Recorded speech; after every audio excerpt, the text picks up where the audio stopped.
What's up guys? Small project update here. What we're doing is test fitting the R230 into the rear end of the Z. I actually bought the Techno Toy Tuning R230 mount kit. Pretty pricey, it's like $2,700, something like that. I've never personally met anyone with the kit in there, but as I explained, I'm doing some pretty big power things and potentially launching the car drag racing. I want this R230 in there. Supposedly this thing can sport up to like 800 horsepower on a Z32, which is like 3,000 plus pounds, and I'm looking at like probably 1,000 pounds less than that. So I'm actually moving shops, and I need to get this rear end under there, and this is a good opportunity to test fit it and make sure everything's gonna work out as it should, which usually doesn't happen. But so at this point, I've bolted the rear mustache bar on. I put the thing under the car. I got the drop mounts in. I actually experienced some clearance issues. So this is kind of the part where I make some modifications to make the differential fit. Unfortunately, you really don't want to cut into these cars if you can help it, but to make this kit work, you have to.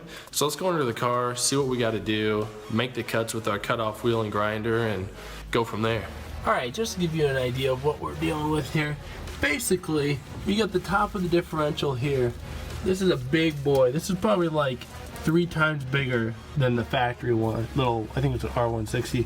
Anyway, so there's this crossbar, and right here we get clearance issues. The issue is that this guy is just too far this way, and it makes contact with that, so we can't get up far enough to bring this mount. It goes right up here. It only ends up about here. So notching is what they call it.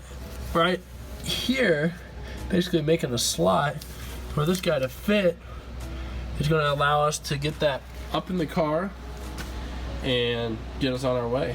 So first step, I'm going to raise the differential up, and I'm going to get my paint pen and mark on this cross member. I'm going to mark where I need to cut with my cutoff wheel and my grinder. Okay, so here we are under the car. Left wheel well, right wheel well. Looking up at the portion that we're going to cut.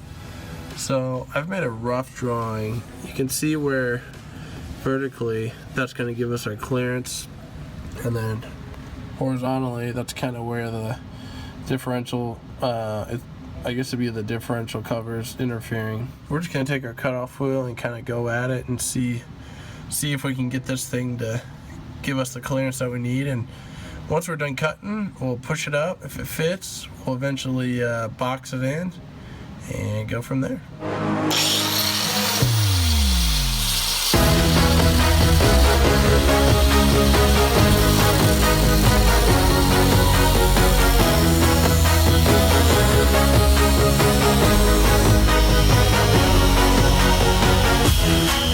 A few inches later.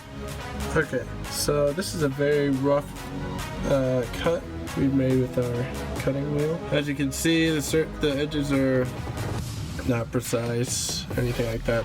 I literally just got done cutting it, but this should be enough to let us raise the differential up and see if we can get it up vertically, or if we need to take our grinder wheel and clean it up or widen it some more or do whatever to make it work. Okay, so we need more. As you can see, this is not going up enough. The upper portion maybe a little bit help, but we gotta get this entire thing in it. And I'm thinking we're gonna have to go all the way to this, right inside this drop leg. And as you can see, we're not high enough still, so. A few moments later. As you can see, we are vertically clearing. We are fitting up in there. Time to move it down for now. The diff is in. I finally mounted the 4 bolts here to secure the front of the diff mount to the body, and I had to do a little trimming right there. There were some ears.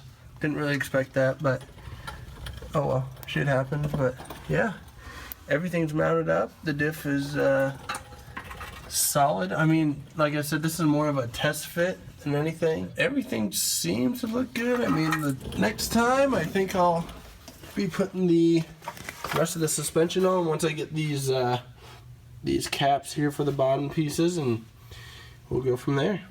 Peace.